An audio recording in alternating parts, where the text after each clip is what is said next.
নমস্কার, আগে চলো ভিডিওগুলো দেখি, তারপর আমি ধাপে ধাপে কথা বলবো। চলো।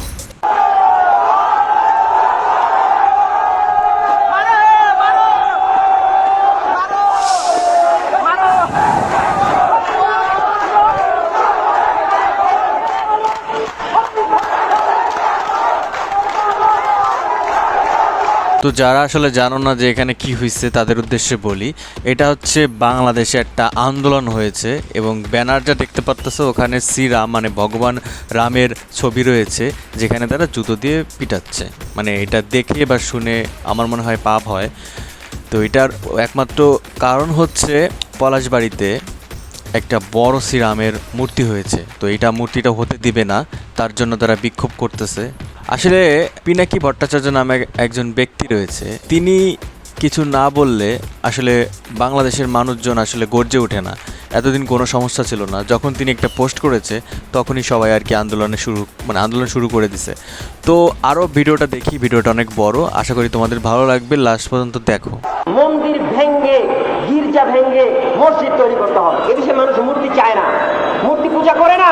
ভারতে মসজিদ ভাঙ্গার প্রতিবাদে সরকার দায়িত্ব হচ্ছে বাংলাদেশে রাষ্ট্রীয়ভাবে মন্দিরগুলো গুড়িয়ে দেওয়া, সব গুড়িয়ে দাও। ভারতে মুসলমানদের মসজিদগুলোকে ভারতের আদালত থেকে ভুয়া মিথ্যা রায় দিয়ে রামের জন্মস্থান, ওদের বিষ্ণু কৃষ্ণর জন্মস্থান, এটা সেটা বলে গুড়িয়ে দেওয়া হচ্ছে রাষ্ট্রীয়ভাবে। আর বাংলাদেশে মসজিদ নির্মাণে বাধা দেওয়া হচ্ছে, যারা বাধা দিচ্ছে উপজাতিগুলো এটাকে গ্রেফতার করে ফাঁসি দিতে হবে। বাংলাদেশেও রাষ্ট্রীয়ভাবে মন্দির মূর্তি এর নির্মাণ নিষিদ্ধ করতে হবে। এদেশে মানুষ মূর্তি চায় না, মূর্তি পূজা করে না, তাই যে বা যারা মূর্তি বানাচ্ছে তাদেরকে রাষ্ট্রীয়ভাবে বন্ধ করা সরকারের দায়িত্ব। ভারতে মসজিদ ভাঙ্গার প্রতিবাদে সরকারের দায়িত্ব হচ্ছে বাংলাদেশে রাষ্ট্রীয়ভাবে মন্দিরগুলো গুড়িয়ে দেওয়া। কারণ মন্দিরগুলো অনেকগুলো খাস জমিতে আছে, সব গুড়িয়ে দাও। খাস জমিতে যে মূর্তিগুলো আছে এগুলো গুড়িয়ে দাও, এগুলো গুড়িয়ে দেওয়া উচিত। আর আলোচনা অবশ্যই পাহাড়ে সমতলে সর্বত্র সব জায়গাতে মন্দির ভেঙ্গে, গির্জা ভেঙ্গে মসজিদ তৈরি করতে হবে। তার মানে ওনার কথা অনুসারে হচ্ছে শুধুমাত্র বাংলাদেশটা হচ্ছে ইসলামের দেশ, এখানে শুধু মুসলমানরা থাকবে, এখানে আর অন্য কোনো ধর্মের মানুষ থাকবে না। হিন্দুদের জন্য মন্দির থাকবে না, খ্রিস্টানদের জন্য বা অন্য যারা বৌদ্ধ রয়েছে তাদের জন্য গির্জা যা যা দরকার তাদের এটা থাকবে না, এটা ভেঙে দিতে হবে। কারণ এটা হচ্ছে এই দেশ কখনো মানে ওই সমস্ত জিনিস চায় না। মানে এদেশ কী চায় না সেটা এনার কাছ থেকে শিখতে হবে। এদেশে সংবিধান নাই, সংবিধানের 4th অনুচ্ছেদে বলেছে যে সকলে সমান অধিকার পাবে। এইটা দেশ, একটা দেশে হিন্দু, বৌদ্ধ, খ্রিস্টান সকল ধর্মের মানুষ নির্বিশেষে থাকবে। ভাই তারা করতে, হিন্দুরা চাইতেছে করুক, তাদের মতো করুক, তোমাদের সমস্যাটা কোথায়?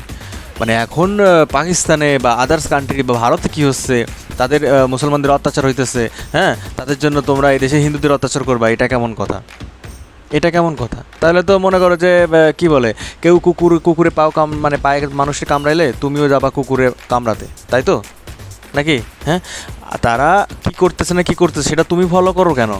তোমার দেশে কি হচ্ছে, এত ধর্ষণ হইতেছে, কই ধর্ষণের বিরুদ্ধে তো রাস্তায় এসে কোনো প্রতিবাদ করো না। মাদ্রাসাগুলো যে পরিমাণে ধর্ষণ হইতেছে, বলাৎকার হইতেছে, তার বিরুদ্ধে কই রাস্তায় এসে তো কিছু বলো না। সব সমস্যার নামছে হিন্দুদের জন্য না? ভাই বুঝি খাই না সুজি। তো চলো লেটস গো, এরপরে কি সেটা দেখি। ভিডিওতে তোমরা দেখতে পাচ্ছ ঢাকা ইউনিভার্সিটি থেকে যত সনাতনী আছে সবাই আর কি এর প্রতিবাদ করতে রাস্তায় নামছে। আর এদিকে দেখো, রাস্তায় প্রতিবাদ করাকালীন সময় একটা অ্যাম্বুলেন্স আসছে, কতটা দেখো অ্যাম্বুলেন্সকে যাইতে দিচ্ছে, তারপর তাদের স্লোগান অব্যাহত রাখছে। মানে চিন্তা করো।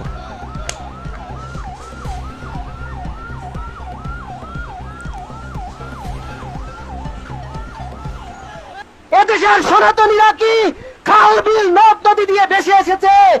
আমরা জানি এদেশের সনাতনীদের 11 লক্ষ একর জমি দখল করা হয়েছে। সংগ্রামী বন্ধুগণ, যেই জমির বর্তমান বাজার মূল্য 30 থেকে 35 লক্ষ কোটি টাকা। যদি আমরা 1.5 থেকে 2 কোটি সনাতনী ধরে হিসাব করি, তাহলে 5 লাখ সনাতনী 18 থেকে 20 লক্ষ টাকার মালিক। একটা পরিবারে যদি 4 জন থেকে 5 জন সদস্য হয়, তাহলে তারা 1 কোটি টাকার মালিক। এদেশের কোন সনাতনীরা পদ্মা, মেঘনা, যমুনার জলে ভেসে আসে নাই। এদেশে প্রতিমা কোনো সমস্যা নয়, মূল কারণ হলো এদেশে সনাতনীদের মন্দির করতে দেওয়া হবে না। তারা যে সকল লজিক দিচ্ছে যে মূর্তি থাকবে মন্দিরের ভিতরে, মূর্তি আকাশে কেন? আরে ভাই, এই জমিটা যার, এই আকাশের উপর দিকে তারি, সে তার মন্দিরের ভিতরে যদি প্রতিমা তৈরি করে তাহলে কেন সমস্যা? সংখ্যালঘুদের তাদের জন্য শুধুমাত্র ভোট ব্যাংক, ভোটের সময় মনে পড়ে, ভোটের পরে ভুলে যায়। দেখেন গাইবান্ধা একটা মন্দির প্রতিষ্ঠা হইতেছিল, সেই মন্দিরে বললো বিভিন্ন ধরনের অজুহাতে একটা রাম প্রতিমা, শিব প্রতিমা এগুলো বন্ধ করে দিল। আমার জায়গায়, আমার মন্দিরের জায়গায় আমি কি বানাবো না বানাবো, এটা তো রাষ্ট্রেরও বন্ধ করার অধিকার নাই। আমার ফান্ডামেন্টাল রাইট, আমার রিলিজিয়াস ফ্রিডম, সেটা তো রাষ্ট্রেরও বন্ধ করার অধিকার নাই। সেখানে একটা মব করে মন্দির কর্তৃপক্ষকে বাধ্য করা হইলো যে এটা বন্ধ করেন। তারপরে সেইটা নিয়ে তারা প্রতিবাদ করতে যে ভগবান শ্রীরামচন্দ্রের ছবিতে জুতা নিক্ষেপ করেছে। এই ধরনের মৌলবাদী কার্যক্রম বাংলাদেশে ওপেন প্লেসে চলতেছে, কিন্তু সরকার বা পুলিশ প্রশাসনের বিন্দু মাত্র ভ্রুক্ষেপ নেই। তারা এখনো মনে হচ্ছে ঘুমিয়ে আছে। তারা বিভিন্ন কিছুতে অনেক ধরনের সংবিধান দেখতে পায়, অনেক ধরনের কথা বলে, কিন্তু সংখ্যালঘুদের ক্ষেত্রে তাদের সংবিধানের কথা মাথায় আসে না। সংখ্যালঘুদের ক্ষেত্রে তাদের মনে পড়ে না সংখ্যালঘুদের কিছু সাংবিধানিক অধিকার আছে, সংখ্যালঘুদের কিছু মৌলিক অধিকার আছে, সেই কথা তাদের মনে থাকে না। সংখ্যালঘুদের তাদের জন্য শুধুমাত্র ভোট ব্যাংক, ভোটের সময় মনে পড়ে, ভোটের পরে ভুলে যায়। তাই আমরা চাই হয় সরকার এদের দায়িত্ব নিবে। এই হচ্ছে কথা। কথা তো 100% সঠিক বলেছিস। একটা কিছু বলে দাও, হয়তো বলো যে না তোমাদের জন্য কিছু করতে পারবো না, তোমরা চলে যাও, যেখানে খুশি চলে যাও, তাহলে জায়গা এদেশে থাকার কোনো দরকারই তো নাই। এটাই তো স্বাভাবিক, তাই না? মানে আমার কথা হচ্ছে কি, ওই তো ঠিকই বলেছে যে আমার জমি, আমি এই জমিতে যা কিছু করি সেটা তো সরাসরি একদম আকাশ ভেদ হয়ে আরও উপরে, যত উপরে যাওয়া যায় যাক না, সমস্যা কোথায়? সমস্যা কোথায়? এটা তো আমার সম্পত্তি, আমার জায়গায় আমি যা করি এটা তো হচ্ছে যার যার পার্সোনাল একটা ম্যাটার। এখানে তো কারোর ইন্টারফেয়ার কোনো প্রয়োজনই মনে করে না। কিছু বলবো না ভাই, কিছু বললে ইন্ডিয়ার দালাল। তো চলো নেক্সট দেখি। এখন বাংলাদেশে পলাশবাড়িতে এই রামের মূর্তি বানাচ্ছে, এটা গুড়িয়ে দাও, বুলডোজার মারে গুড়িয়ে দাও। এটা বাংলাদেশের সরকারের জায়গার মধ্যে করছে, এটা অবৈধ। অবৈধ গুড়িয়ে দেওয়া সরকারের জন্য খরচ। সরকার না দিলে জনগণ দিবে, জনগণ দিবে। জনগণের দায়িত্ব হচ্ছে সরকারের সহযোগিতা করা। তাই বাংলাদেশে রাষ্ট্রীয়ভাবে মন্দির গুড়িয়ে দিতে হবে। বাংলাদেশের 51 কোটি জনগণ, ভারতের 40 কোটি মুসলমান আর পাকিস্তান সবাই হামলা করলে ভারত 1 ঘন্টাও টিকতে পারবে না। সাবধান করা হচ্ছে, সরকারের উচিত বলা। আমরা বলছি, আমরা সরকারের, জনগণ সরকারের অংশ, সরকারের উচিত ভারত সাবধান করা। ভারত যদি জনগণের কাছে, মুসলমানদের কাছে ক্ষমা না চায়, তাহলে ভারতকে বিশ্ব মানচিত্র থেকে মুছে ফেলা হবে। মুসলমানদেরকে দ্বিতীয় শ্রেণীর নাগরিক করা চলবে না। মুসলমানরাই প্রথম শ্রেণীর নাগরিক। মুসলমানরাই টিকিয়ে রেখেছে তোমাদেরকে। মুসলমানদের অধীনেই তোমরা খাও, মুসলমানদের ওসিলায় তোমরা খাদ্য পানীয় পাও, আর মুসলমানদের ওসিলায় তোমরা টিকে আছো। তাই বাড়াবাড়ি করে না। যদি বাড়াবাড়ি করো, ঘোষণা করছি, বাংলাদেশের জেলা কয়টা? জেলা কয়টা বলেন? 64 জেলা। আমাদের 65তম জেলা হবে আমেরিকা, 65তম জেলা হবে ভারত। সাবধান হয়ে যাও, সবগুলোকে উপযুক্ত শিক্ষা দেওয়া হবে। না না, আমি একটা কথা বলি যে ভাই খুব হাসি পাচ্ছিল। মানে ইন্ডিয়ার এখন অবস্থা খুবই খারাপ।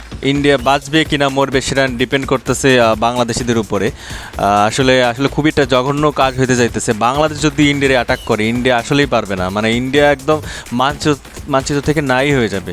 এটাই স্বাভাবিক, কারণ দেখো ইন্ডিয়ান থেকে যে 40 কোটি মুসলমান আছে এবং বাংলাদেশ 20 কোটি, পাকিস্তানের আর যা আছে সব মিলে যদি অ্যাটাক করে ইন্ডিয়ারে, ভাই ইন্ডিয়া মানে ভাই রাতারাতি দখল হয়ে যাবে ভাই, 30 মিনিটের মধ্যে দখল হয়ে যাবে। সিরিয়াসলি না না, আমি বলি নাই, ওই হুজুর বলছে আর কি। মানে একটা জিনিস কি জানো, যে ব্যক্তি সুন্দর করে গুছায় মিথ্যা কথা বলতে পারে সবার সামনে, সেই আসল হিরো।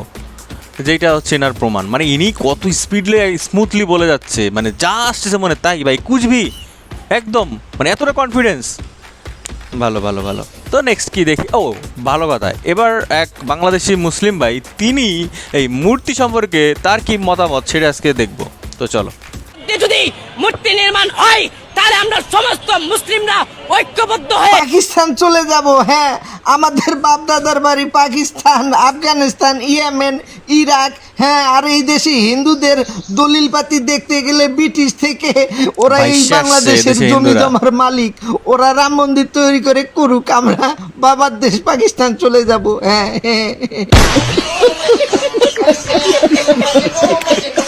আমি কোথাকার হরিদাস পাল, যে আপনাকে এই কৈফিয়ত দিতে হবে, আপনারা দুইটা মারবেন, আমরা একটা মারবো, কিন্তু আমরাও মারবো।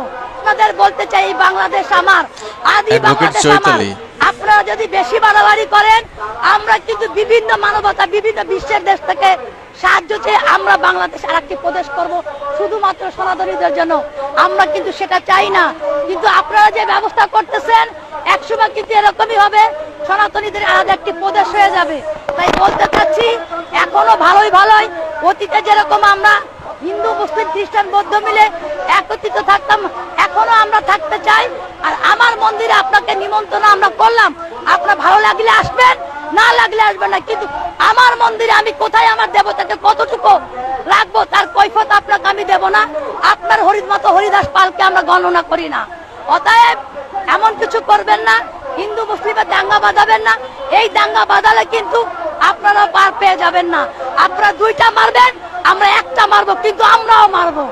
তাই ভালো করে বলতে চাই, আসুন সকলে মিলে অতীতে যেরকম আমরা হিন্দু মুসলিম খ্রিস্টান বৌদ্ধ একত্রিত হয়েছি, ঠিক সেরকমই থাকতে জয় চাই। শ্রীরাম। জয় শ্রীরাম। তো এই ছিল ভিডিও। তো দেখো কে কি বলে, আমি তাতে ইন্টারেস্টেড না, বাট আমার একটা পার্সোনাল ওপিনিয়ন, যেহেতু ভিডিও করতেছে একটা পার্সোনাল ওপিনিয়ন থাকবে। তো সেটা হচ্ছে ভাই, সবাই সবার ধর্ম পালন করবে, একটা দেশে সকল ধর্মের মানুষ থাকবে ভাই, শুধু আমি ভাই তুমি ভাই, হিন্দু থাকবে মুসলমান থাকবে না এরকম না, বা মুসলমান থাকবে হিন্দু থাকবে না, বা যারা আরও সংখ্যালঘু যেমন খ্রিস্টান বৌদ্ধ, ভাই সবার সমান অধিকার আছে এখানে থাকবে। চৈতালি অ্যাডভোকেট তিনি বলেছে একটা কথা বেশি ভালো লাগছে, যে আগে যেরকম সবাই একসঙ্গে ছিল এখনও ঠিক সেভাবে থাকাটা উচিত সবাই। এই যে হিন্দু মুসলমানের এটা দাঙ্গা সারা মানে পূর্বে থেকে হয়ে আসতেছে, এর একমাত্র সমস্যা হচ্ছে গান্ধী কাজটা শুরু করছে, এখন সেইটা এখনও থামে নাই। মানে কি বলবো ভাই, কিছু বলার নাই। এই ছিল ভিডিও। দেখো তোমাদের পার্সোনাল ওপিনিয়ন দিতে পারো ভাই, কিছু তো বলা যায় না, কিছু বললেই ইন্ডিয়ার দালাল। সো কম কথা বলাই মনে হয় ভালো। জয় শ্রীরাম।